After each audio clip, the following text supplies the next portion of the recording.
Welcome to Vino First, the show where we start with wine and then cook dishes to pair with it. Today's wine of the day is Paso Robles Cabernet Sauvignon, and we're lighting up the grill. Before we do that, we need to talk about our wine of the day. Before we talk about our wine of the day, let's talk about where it's from. It's from Paso Robles. Now, Paso Robles is an AVA that's in the central coast of California in San Luis Obispo County, or SLO is what they call it. Paso Robles is actually the fastest growing AVA in all of California. And we actually went here way back in season 1 of the show, but we didn't talk about Cabernet Sauvignon, which is a shame because Cabernet Sauvignon is the #1 grown grape here. Paso Robles is a hot climate wine region. And it's hot because the Santa Lucia Mountains that are on the coast act like a wall. They wall off the rest of the wine region from the breezes that come from the ocean that would otherwise cool the vineyards. And so what you're left with are really warm vineyards that are perfect for Cabernet Sauvignon, Zinfandel, and Mediterranean grape varieties that do well in this hot climate. But the real hallmark of Paso Robles versus other wine regions is freshness, even more so than say Napa or Sonoma or Northern California regions. The wines are fresh, and there's a really specific reason to this. It's called diurnal shifts. Now, diurnal shifts are temperature changes from daytime to nighttime. And in Paso Robles, you might see 100 degrees Fahrenheit in the day, but only 50 degrees at night. And what this does is allow the grapes to ripen all day, but then stop on a dime at night and retain their acidity. So this makes wines that are super fresh and bright, and it's really indicative to Paso Robles specifically. All right, now that we know all about Paso, let's get to our wine of the day. Okay, I know I said we were gonna talk about Cabernet Sauvignon, and we will, but every meal needs a starter wine. And so we're gonna start with a Sauvignon Blanc today. Sauvignon Blanc and Cabernet Sauvignon, they're actually in the same family. That's why they both have the words Sauvignon in them. Now, both our wines today are from our friends at Reciprocity Wines in Paso Robles, but specifically, these wines are from the French Camp Vineyard, which is a single vineyard site in the Paso Robles Highlands district. And it's a really special vineyard because it's the highest elevation in Paso, which further accentuates that freshness that you get with the wines. The other reason the French Camp Vineyard is really special is it's one of the largest certified organic vineyards in all of Paso, and the wines are made with 100% organic grapes. Not only that, they're made sustainably, not only in the farming, but in the packaging and the material. They use recycled material for the labels, they use lighter weight bottles, so it helps with transport, and they're also a member of what's called 1% for the Planet. 1% of the sales go to environmentally focused organizations, which is really cool. In general, it's just the kind of brand and the kind of product that you want to support. All right, let's get to tasting this guy. Yeah, so on the nose, really stone fruity. Now, stone fruits are anything with a pit, apricots and peaches and nectarines. There's some floral notes in there, some good minerality. Oh, and on the palate, so juicy. Again, with that freshness, that acidity, I'd say medium plus acidity. I really love that stone fruit character coming through again. And it's a little weightier than some Sauvignon Blancs. I'd say this is a medium body. Now, they age this on the lees or the dead yeast cells for about 4 months. So I think that probably is contributing to that. So again, medium body, medium plus acidity, good stone fruit character. That's what I'm gonna think about when I'm pairing. So now that we know our wine, let's get to cooking. All right, I told you we're gonna be grilling, and our salad course is no exception. We are going to do a grilled peach salad with burrata and prosciutto and arugula. It's gonna be delicious. I think the stone fruit flavors in the wine will go great with the peaches. So our first step is to grab some pine nuts, and we're gonna toast them in a raw skillet. So put them on maybe medium, low. Keep an eye on them, constantly moving them 5 to 6 minutes, because these guys will burn like that. Once they're done, you can set those aside, and in the meantime, we're gonna go light our grill. Rub the grill grates with some vegetable oil on a paper towel, and put the grill on like medium temperature, so that's getting ready, and now we can finish prepping everything else for the salad. The next thing we need is a nice loaf of sourdough. Get some good stuff, and we are just gonna cut it into big, thick slices. I'm gonna set those aside for when we grill, but I'm also gonna prep a big plate of extra virgin olive oil because I wanna dip the bread in here before we grill. Next is our dressing, which is super simple. All we're gonna do is take half a shallot, we're gonna mince that up, Then we're gonna add 2 tablespoons of white wine vinegar, 2 tablespoons of extra virgin olive oil, and 5 mint leaves or so, and we're going to chiffonade them. That sounds fancy, but all that means is that we're gonna roll them up and cut them into little strips. Mix it all together, and then set that aside. We'll get back to that later. All right, most everything is prepped. The last thing to do is our peaches. These are California peaches, and they are super ripe right now. It's the middle of summer. Delicious, and if it grows together, it goes together. California wine, California peaches. Cut them in half. Then we're gonna give a little twist. This guy's ready to go. And on the other side, we're just gonna kind of dig out our pit. All right, everything is ready. It's time to head outside and go grill. Make sure the grill is nice and hot, and put the peaches face down around 3 to 5 minutes for each side. Try not to move them around too much or they'll stick. Dip your bread in the oil and do the same thing, but be careful not to burn. Then bring them back inside for plating. Now all that's left to do is plate our dish. Start with our arugula. Just hit it with a little bit of olive oil and a little bit of white wine vinegar and a little bit of salt. This is for our base, and we just don't want the arugula being completely dry. We have separate dressing, but this will just make sure it's not bone dry on the bottom. So let's put that, leave a little hole in the middle. Now we've got our cow's milk burrata. Look at that, just delicious. Then we've got our prosciutto here, maybe 2-3 slices. We'll just tear it up. Let's take our peaches and arrange those up so they look nice and pretty. Peaches are just delicious, juicy, hard to beat. Our dressing's been sitting, getting nice and happy. And just spoon that over kind of loosely with reckless abandon. Get a little on the peaches, a little bit on the salad. Our toasted pine nuts, don't forget those. Let's finally hit it with some good finishing olive oil and some fresh black pepper. We want to serve it with a bit of our toasty bread. All right, there it is, grilled peach salad with burrata. Love the presentation on this. Dressing, bright, acidic, sweet, peaches, creamy burrata, salty prosciutto, delicious. And with the wine, so great. Acidity in the wine matches the acid in the dressing. Peach flavors go together. The acidity matches the salt in the prosciutto. I love this pairing. Sauvignon Blanc is always a great salad wine because the greenness in the wine matches the greenness in salads. Plus, this Reciprocity Sauvignon Blanc has a lot of peach flavors anyway, so those flavors match too. The acidity cuts through the fatty burrata while standing up to the acidic dressing and playing off the salty prosciutto. And the lees aging on the wine gives a creamy texture that matches the burrata as well. This is a medium-bodied wine that can stand up to a heartier salad such as this one. And finally, California wine and California peaches hits our grows together, goes together rule. Hey, before we keep going, I wanted to talk to you briefly about our Vino VIP club, which is our members-only club with a ton of benefits. You get early access to all our videos, our YouTube and our travel episodes. You get members-only content. We do a VIP Zoom hangout once a quarter where you get to hang with me and ask questions, raffles and giveaways, and a bunch more. Plus, we're independently produced and we're a small team. So if you want to keep seeing episodes, it really helps if people support us so that we can keep going.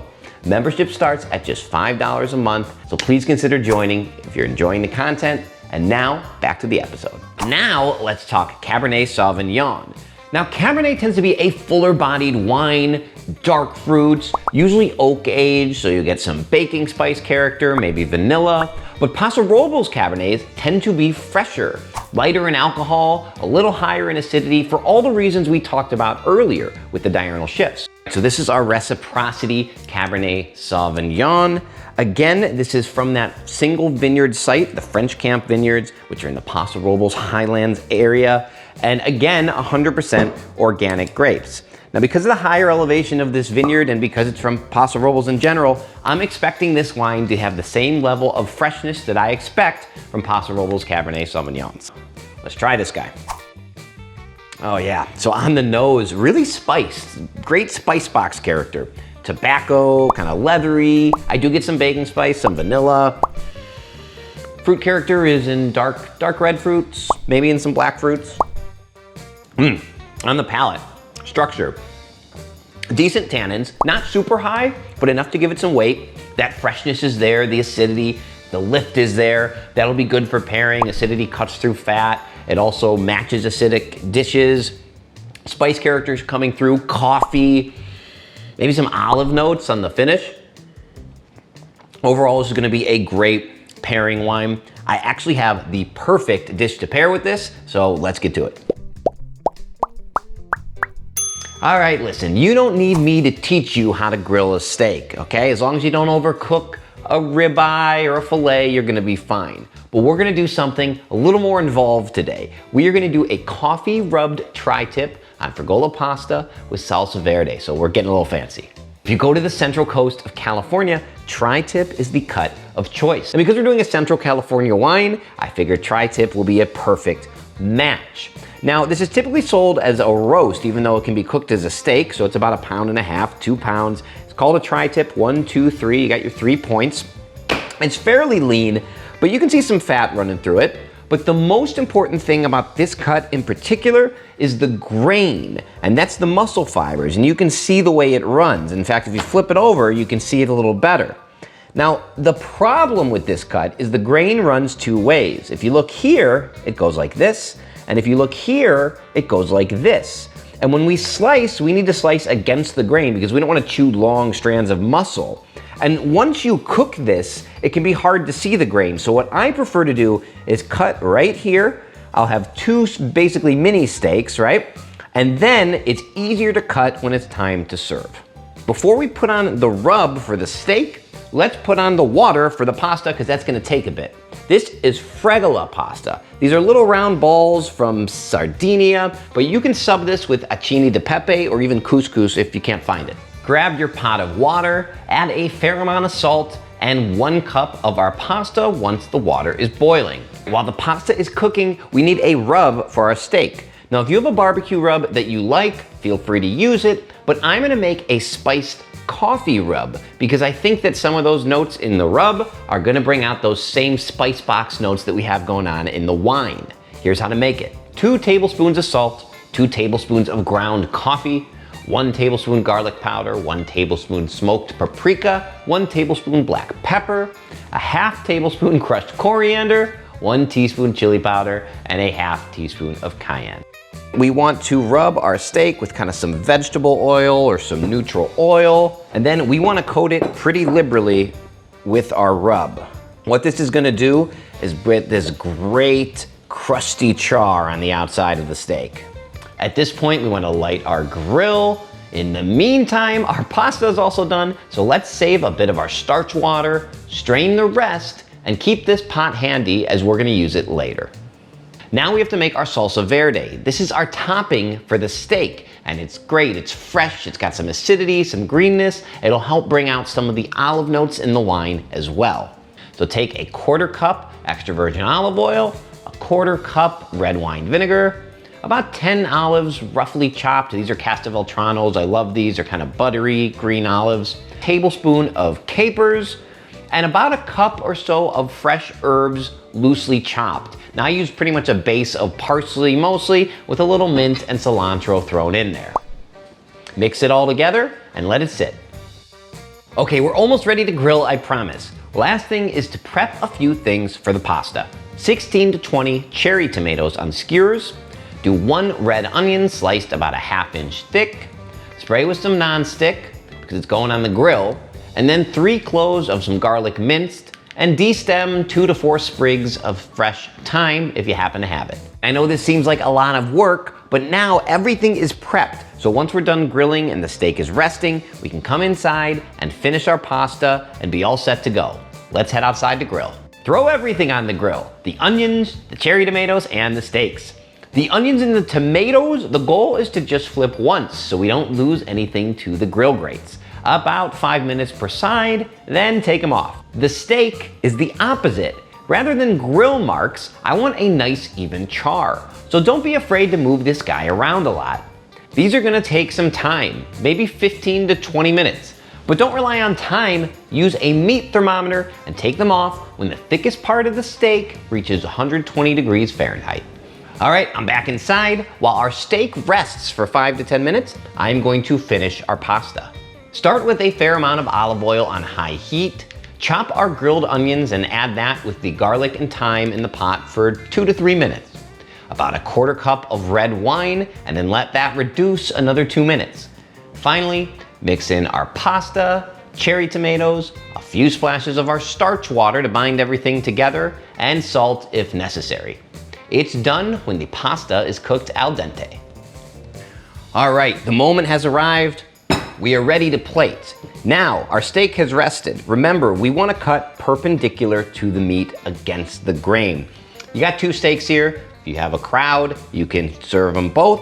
If you want, you can save one for tomorrow and just cut the one tonight. You can see the grain going this way, so we are gonna cut this way. Look at that. Perfect. I am so happy right now. Nice, medium rare. If you like it a bit more well done, this will be a bit more well done on the edges. We're gonna go right here, give ourselves maybe 5, 6 slices. Take our pasta and just do right down the middle there. This is our bed for the steak. Just layer it right on top there. Look at that. A little bit of our salsa verde. Finally, some finishing oil. Finishing salt. Black pepper. Voila. All right, and there we have it.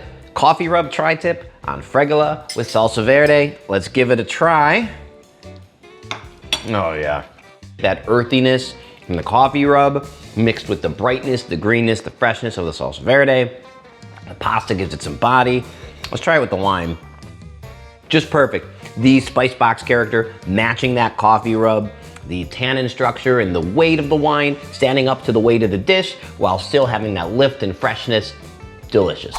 This is a match made in heaven. Tri-tip is a medium fatty cut of meat, so the medium tannins and the Reciprocity Cabernet pair well. The medium plus bodied wine matches the weight of the moderately heavy dish. The acidity in the wine cuts through our acidic vinegar in the salsa verde and matches the salty meat.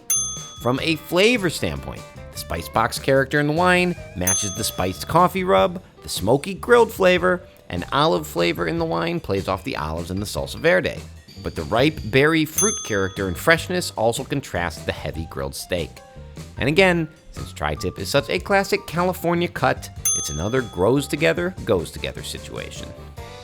And there you have it, our summer grilling episode of Vino First. We paired our peachy Reciprocity Sauvignon Blanc with a fresh grilled peach salad and our spiced yet fresh Cabernet Sauvignon with grilled coffee rubbed tri-tip.